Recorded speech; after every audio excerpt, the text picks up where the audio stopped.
Good morning all of you. आज हम exercise 1.2 और क्वेश्चन 5th, 6th और 7th हमें करने हैं। इसके साथ ही आज आप सारे एग्जाम्पल्स भी करेंगे। ठीक है, आपको एग्जाम्पल्स भी करने हो। ये 3 सम रहते हैं जो कोई ज़्यादा मुश्किल नहीं है, अभी करवा देते हैं। तो 5th सम है, चेक वेदर 6 की power n can and with the digit 0। ये 0 है for any natural number n। तो ये पूछ रहा है कि क्या 6 की n किसी नेचुरल नंबर n के लिए 0 से एंड हो सकता है। एंड का मतलब समझते हो, एंड क्या होता है? जैसे कि ये मैंने लिख रखा है 2, 3, 5, 6, मतलब 2356। ये किससे एंड होता है? ये 6 से एंड होता है। तो एंड्स डिजिट मतलब यूनिट डिजिट। ये पूछना चाहता है क्या 6 की पावर n किसी नेचुरल नंबर n के लिए क्या कोई यूनिट डिजिट 0 हो सकता है इसका, ये पूछ रहा है। जैसे 6 की पावर 1 के लिए, 6 की पावर 2 के लिए n की वैल्यू कुछ भी हो सकती है। 6 की पावर 100 भी हो सकती है। क्या 6 की पावर 100 उसका यूनिट डिजिट 0 आएगा? क्या वो 0 से एंड होगा? देखो 6 की पावर n है। अगर मैं 6 के प्राइम फैक्टर करूं तो 2 × 3 यही 2 ही होंगे। इसके प्राइम फैक्टर ये 2 ही होते हैं। 2 × 3 उसकी पावर n है तो n लगा दी। 2 की पावर n मल्टीप्लाई में 3 की पावर n। इसका मतलब ये है कि 6 की पावर n के प्राइम जो फैक्टर हैं वो केवल 2 और 3 ही आएंगे, बस वो रिपीट हो सकते हैं। 2 की पावर n कुछ भी हो सकता है, 10 हो सकता है, तो 2 की पावर 10, 3 की पावर 10। इसका मतलब ये है कि 6 की पावर n केवल और केवल अपने प्राइम फैक्टर 2 और 3 से ही डिवाइड होगा।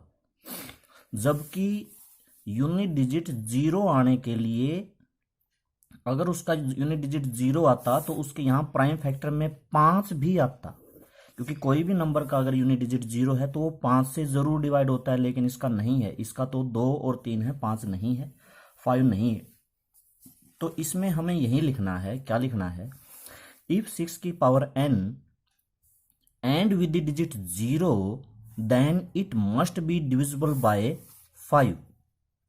बट 6 की पावर n इक्वल टू 2 × 3 की पावर n, 2 की n × 3 की n, so it is only divisible by 2 and 3। हम क्या लिखेंगे? देखो, इफ 6 की power n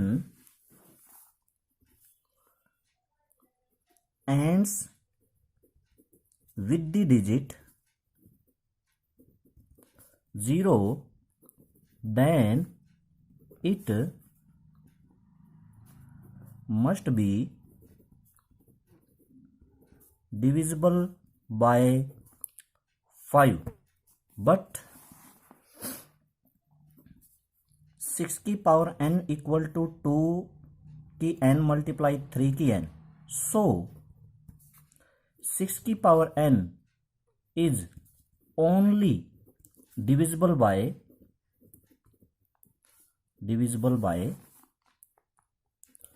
2 and 3 but not 5। ठीक है, 5 से नहीं डिवाइड होगा। सो 6 की power n can not ends with digit 0। ये हमें इसमें लिखना है। इसमें बस लिखना ही है और ज्यादा इसमें कुछ करना नहीं था। ठीक है, इसी तरह का एक एग्जाम्पल भी है। उस एग्जाम्पल में क्या पूछ रखा है? उस एग्जाम्पल में 4 की पावर n पूछ रखा है कि वो उसका यूनिट डिजिट मतलब एंड्स विद 0 होगा कि नहीं होगा। तो उसमें भी हम 4 को क्या लिखेंगे? 2 की पावर 2 की पावर n, मतलब 2 की पावर 2n। इसका मतलब है कि 4 की n का प्राइम फैक्टर तो केवल 1 है। इसका मतलब n की वैल्यू हम कुछ भी रखें, कुछ भी, वो केवल और केवल 2 से ही डिवाइड होगा और किसी नंबर से नहीं होगा। सेम वही बात उसमें लिखनी है। वो भी 5 से नहीं होगा, क्योंकि अगर कोई नंबर 5 से डिवाइड होता है तो उसके प्राइम फैक्टर में 5 भी आना चाहिए, लेकिन इसमें नहीं आया, जैसे कि इसमें नहीं आया था। ठीक है, समझ गए? अगला सम है, एक्सप्लेन वाई 7 × 11 × 13 + 13 एंड ये बस ये बताना है कि क्या ये कंपोजिट नंबर है। कंपोजिट नंबर तो आप क्या करो, इनके मल्टीप्लाई कर दो, 13 प्लस कर दो कंपोजिट नंबर का। आपको पता ही है कंपोजिट नंबर वो होता है जो अपने अलावा किसी और से नंबर डिवाइड होता है। तो आप 7 × 11 इसकी मल्टीप्लाई कर लेंगे। 7 ये क्या है? 7 × 11 × 13 और +13, 7 और 11 की मल्टीप्लाई 77 13 और प्लस 13, 13 7 91 और 100, ठीक है, प्लस 13 तो क्या आ गया 1014, ये आ गया। तो देखो क्या ये कंपोजिट नंबर है? Yes, it is composite number because it is divisible by 2। Unit digit 4 है, कम से कम 2 से तो होगा ही, और किसी से होता है नहीं होता वो आप चेक कर लेना। लेकिन कोई भी नंबर जो अपने अलावा किसी और से नंबर डिवाइड होता है, अगर आप इसके प्राइम फैक्टर भी कर सकते हैं, इसके प्राइम फैक्टर कर लेना, क्योंकि एक डेफिनेशन ये भी है कि कंपोजिट नंबर वो होता है जिसके प्राइम फैक्टर 2 से ज़्यादा हों।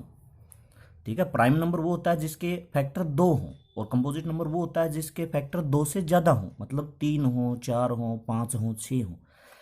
जैसे 7 है, 7 एक प्राइम नंबर है क्योंकि 7 के सिर्फ 2 ही फैक्टर बनेंगे, 7 × 1। 5 के भी 2 बनेंगे, 5 × 1। 3 के भी 2 बनेंगे, 3 × 1। जितने भी प्राइम फैक्टर उनके 2 ही फैक्टर बनते हैं। 8 के ज़्यादा बनते हैं, 2 × 2 × 2 × 1, मतलब इसके 4 बन गए, इसलिए कंपोजिट नंबर है। तो इसके आप फैक्टर करके दिखा दो, लिख दो फिर ये इस prime factor more than 2, so it is composite number. ठीक है, या ये भी लिख सकते हैं कि it is divisible by 2, so it is composite number. ठीक है, अब आगे देखिए, लास्ट सम है। There is a circular path around sports field. Sonia takes 18 minute to drive 1 round of field, and while Ravi takes 12 minutes for the same sport, they both starts at the same point and at the same time and go in the same direction. After how many minutes they meet again at the starting point? मतलब देखो, कोई circular path है, इस तरह का कोई circular path है, कोई ट्रैक है, 2 बच्चे हैं, एक सोनिया है और एक रवि है, ये दोनों इसका राउंड लगा रहे हैं। मान लो कि दोनों बच्चे यहाँ से स्टार्ट किए, एक ही जगह से स्टार्ट वो हो रहे हैं। एक सोनिया की हम बात करते हैं पहले। जो सोनिया है वो सोनिया इसका एक राउंड कितने मिनट में पूरा करेगी? 18 मिनट में पूरा करेगी। ठीक है, 2 राउंड कितने मिनट में पूरा करेगी? 36 मिनट में। 3 राउंड कितने मिनट में पूरा करेगी? 54 मिनट्स में। इस तरह से। ठीक है, अब हम रवि की बात करते हैं। रवि 1 मिनट में कितना राउंड पूरा, एक राउंड कितने मिनट में पूरा करेगा? 12 मिनट में। 2 राउंड कितने मिनट में पूरा करेगा? 24 मिनट में। 3 राउंड कितने मिनट में पूरा करेगा? 36 मिनट में। 4 कितने में करेगा? 48 में। इस तरह से 5 6 7 8। ठीक है, तो क्या समझे से? देखो 36 कॉमन आ रहा है। क्या होगा कि सोनिया 36 मिनट में 2 राउंड पूरा कर देगी, क्योंकि एक 18 मिनट में, 2 36 मिनट में। और रवि 36 मिनट में 3 राउंड पूरा कर देगा, क्योंकि एक 12 में करता है, 2 24 में करता है, 3 36 में। तो क्या होगा, अगर वो दोनों यहाँ से उन्होंने दौड़ना शुरू किया तो सोनिया 2 चक्कर लगा के यहाँ आ जाएगी वापस इसी पॉइंट पर, और रवि तब तक 3 चक्कर लगा के वापस यहीं आ जाएगा। मतलब 36 मिनट के बाद वो दोनों के दोनों एक साथ पहुंचेंगे यहाँ पे। ठीक है, तो इस तरह का जो क्वेश्चन होता है, हमें क्या करना होता है, जो भी इसमें टाइम दे रखा है 18 और 12, उसका हमें एलसीएम निकालना होता है। ये एलसीएम ही है 36 जो आया है।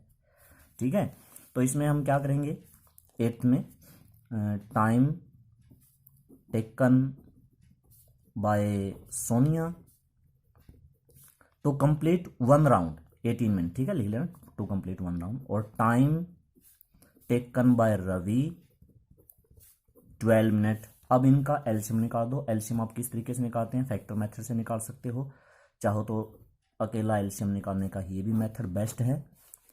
2 से 9 6, फिर किसे करते हैं? 3 से कर देते हैं, 3 2, बस इतना बहुत है। अगर आगे करना है कर दो, वरना कोई जरूरत नहीं है। अब ये दोनों किसी से करते नहीं हैं, कई बार इनको कर भी देते हैं। 1 2 आ गया, फिर इनको 2 से करते हैं, मतलब जब तक 1 1 कोई जरूर नहीं है, लास्ट के स्टेप करने। तो ये वाले सारे, ये इसका एलसीएम होगा। ठीक है, तो एलसीएम इसका क्या आया? 2 × 3 × 3 × 2, 36 आ गया ना। तो क्या लिखोगे इसमें? क्या पूछ रखा है इसने? How many minutes will they meet again at the starting point. तो कितने minutes? After 36 minutes they will meet again at the starting point, ये हमने लिखना है। ठीक है, after 36 minutes they will meet again at the starting point. ठीक है, तो ये तीनों क्वेश्चन करने हैं, इसके साथ साथ हमें एग्जाम्पल्स भी करने हैं। और कल की एक्सरसाइज हमारी बहुत इंपॉर्टेंट है, 1.3 उसमें से HBSC CBSE हमेशा 3 मार्क्स का क्वेश्चन हमेशा आता आया है। आप इसलिए कोई भी पेपर उठा के देखें 1.3 उसमें से ज़रूर आता आया है इरेशनल नंबर प्रूव करना। तो कल की क्लास आप ज़रूर लें, ज़रूर अटेंड करें, अपने दोस्तों को भी बोल लें। ठीक है, ठीक है, okay, take care, good bye.